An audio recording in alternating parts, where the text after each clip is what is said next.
Tips for a successful open house, part 2. How to make the property shine. Engagement.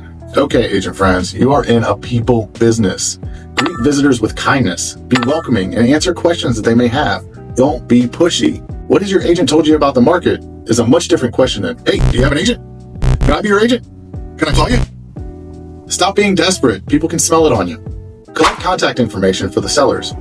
Use a sign-in app for a modern and efficient way to let the owner of the home know how the guest flow was during the open house, not to gather leads necessarily.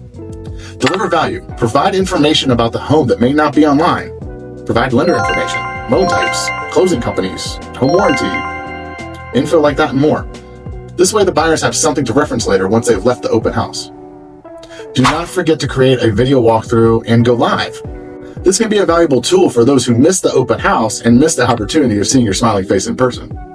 I'm LJ Hunt with the Hunt for Homes team, powered by Iron Valley Real Estate. Like, subscribe, and contact us for all your real estate needs so that we can help you reach your peak performance.